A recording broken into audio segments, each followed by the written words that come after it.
দীর্ঘদিনের জল্পনা কল্পনার অবসান ঘটিয়ে রাষ্ট্রপতির পদ থেকে পদত্যাগ করেছেন মোহাম্মদ শাহাবুদ্দিন। শুক্রবার সংবিধানের ৫০(৩) অনুচ্ছেদ অনুযায়ী জাতীয় সংসদের স্পিকারের কাছে পদত্যাগপত্র জমা দেন তিনি। পদত্যাগপত্রে শারীরিক ও মানসিক অসুস্থতার কথা উল্লেখ করা হলেও রাজনৈতিক অঙ্গনে এই সিদ্ধান্তের পেছনে নানা ব্যাখ্যা সামনে আসছে।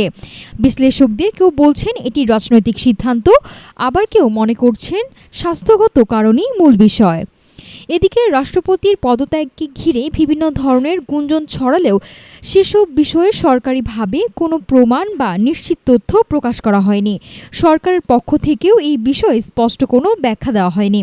এক সময় রাষ্ট্রপতির অপসারণের দাবিতে বিভিন্ন রাজনৈতিক দল ও সংগঠন আন্দোলন করলেও পরবর্তীতে তাকে দায়িত্ব বহাল রাখা হয়।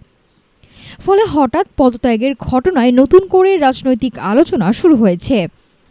এখন সংবিধান অনুযায়ী নতুন রাষ্ট্রপতি নির্বাচিত না হওয়া পর্যন্ত ভারপ্রাপ্ত রাষ্ট্রপতি হিসেবে দায়িত্ব পালন করবেন জাতীয় সংসদের স্পিকার। তবে এই পদত্যাগের নেপথ্যে শুধুই স্বাস্থ্যগত কারণ নাকি রয়েছে রাজনৈতিক সমীকরণ, সেই প্রশ্নের উত্তর এখনও স্পষ্ট নয়। নাফসা সামিয়া, ঢাকা টুডে।